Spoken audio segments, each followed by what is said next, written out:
I manage the fleet, which is kind of the way to title it is fleet manager. As sort of what I do. I look at the fleet from a real high view, and then I try to make decisions that work best for ultimately everybody, not just fleet services, but the county. So bringing standardization to certain things, trying to bring a centralized location for repairs that helps save cost in the end, developing programs that save cost, PM programs, sampling programs, all of that, along with vehicle acquisitions and specs, and working with the departments to make sure that we're trying to get the vehicle that's right for them. So I'm originally from Abbeville, raised there. After I graduated high school, I left and went in the military. I went in the Navy for a couple of years. And that's where I met my wife, and then we moved back to South Carolina. Then was kind of in a weird spot there, didn't know which direction to go, decided to go back to school. Went to school and got a degree in automotive technology, which is ultimately segued me to working as an automotive mechanic, as a technician with Richard K, actually. Then I was hired on with the county as a technician and just moved up to where I am now. Give me an example under that. County council approves X amount of money for the sheriff's department for new vehicles. It's something they do periodically. Correct. All right, then the responsibility of acquiring those vehicles falls on you. Correct. What would be an average number of vehicles that you would buy at one time with the budget that council gave you? It depends year to year on that. The way we have it set up currently is that I generate a replacement plan every year. I submit that to county council during the budget process. That figure could be $15 million, but we're not going to get $15 million. But it's so that people can see what we're looking like and how much things cost. They in turn then appropriate me a certain amount of figure, whatever that is. Once I get that money or appropriate that money, then I go to what I call the buying process, which is when I go out and spec it. Depending on how much money they give me, depends on what I can buy. On an average, I would say right now, with current prices, I think I'm probably buying about 20 to 25 vehicles a year. But that's across the board. That's lawnmowers, dozers, police interceptors, public works admin vehicles. It's across the board. So how do you go to get the best price on those? And like the sheriff's department, the more you buy, the better deal you get, and who do you get, and how do you get it? So we buy it off, most of our stuff is bought through state contracts, which is the state goes out and does bids. They appropriate, or they get whatever you want to call it, ever how much that money is, or how much that price is going to be. And then we as a county can piggyback on the back of those, which we do a lot of. And now, if for some reason the vehicles that we're purchasing is not on state contract, then what we do is we have to go to a sealed bid through our purchasing department. So a sheriff's department vehicles would come through the state, and the state would have access to so many units? Yes, sir. It's at a certain price with whatever the contract is. Currently, it's a cost plus a percentage. The contracts have changed over the years. With COVID, it really made things more difficult. So in the old days, you could get a price for something, and this was the price, and it never moved. COVID came around, and then vehicles were hard to get, and it just changed the whole dynamics of the whole fleet world. So now the contracts have changed a little bit.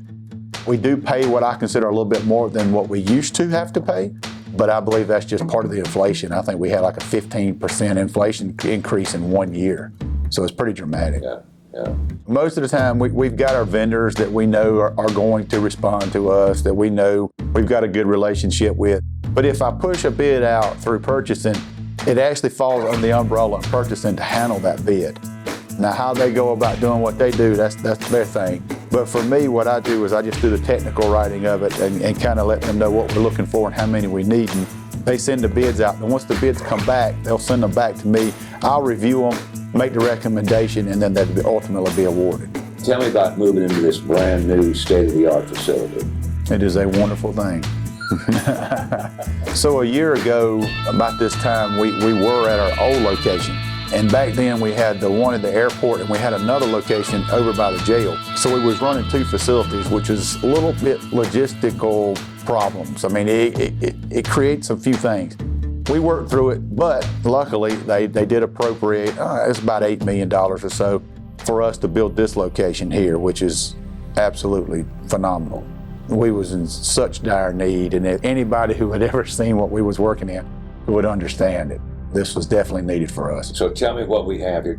We've designed it out to where our office spaces and our parts room are right in the middle, to where all the work and everything is distributed from that center point out to each individual wing. Just trying to make things work a little bit more efficient. One of the things we did add, which we did not have, was the quick lane. So in the mornings from 7 to 8:30, we have what we call quick lane. I have folks out there working. They'll come through if they need a headlight bulb, they need the tires, air's checked, whatever. Little things we can do. We can triage them and get them gone, because a lot of times people find they need a little bit of oil or they need something and they don't want to be here all day. So this just kind of speeds things up. That's your idea? It was my idea, but it wasn't that I came up with it all on my own. I actually stole it from another facility that was being built when I toured it. Back years ago, we was trying to think about design. It got me thinking that would actually work quite well, and we did it here. The only regret that I have is I wish it was 2 lanes, because sometimes we get them backed up in there. You have membership in several organizations. Right. Tell me about the one that you're now really involved with. So the one that I'm really involved with now is what's called the SGFMA, which stands for Southeastern Governmental Fleet Managers Association. A little misleading in the title, because we have people or members that are not necessarily fleet managers, but they're somehow related to the fleet in some way. We have some police, we have some sheriff, we have municipalities, cities. We've got across the board when it comes to that organization, transits. But most all of them are government related. I don't think that we have any private sector at all. Everything that we have is government related. We encompass Florida, Georgia, South Carolina, North Carolina, Tennessee, and Virginia. And recently you were elected president of that organization. How did that come about?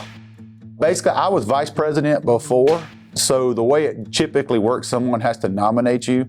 So when it came time for the change, I was nominated by the board to be the president. And then at our annual conference, we have a business meeting where everybody that comes to the conference has to vote. So I was ultimately voted in. For a year? 2 years. It's a 2-year deal. That's correct. So what are your responsibilities as president of that organization? There's a lot of other people involved in this. A lot of people that's been on the organization for many years. The organization, I believe, was founded in 1993. There's been people on there since 1993. They have been there a long time. So I basically just help them, do the best that I can, but mainly I oversee the board and all the board meetings. And where is it located? It's got headquarters somewhere? We really don't have a headquarters per se. Our mailing address is in Columbia. The organization started in 1993 was just the state of South Carolina. We don't have every county or city in South Carolina on it. I would say probably 70% of our members come from South Carolina, and then the rest are coming from the other states.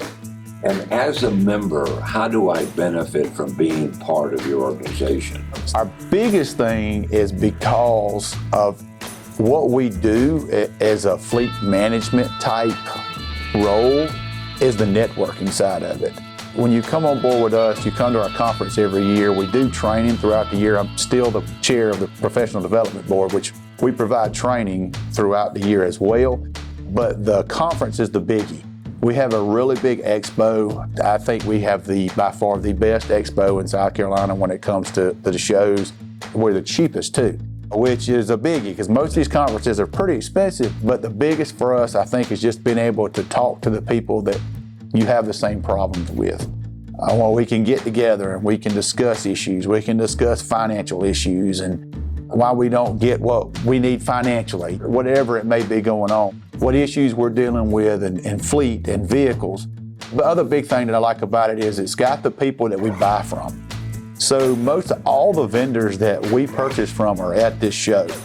And that includes Ford, Chrysler, GM, and then all the other upfitters and everybody that we deal with on a day-to-day basis is in one place. You can talk to them, you can try to address issues, you can try to find out where you can head in the future. So I really do think that organization brings that to the table. And I think that's the benefit of it.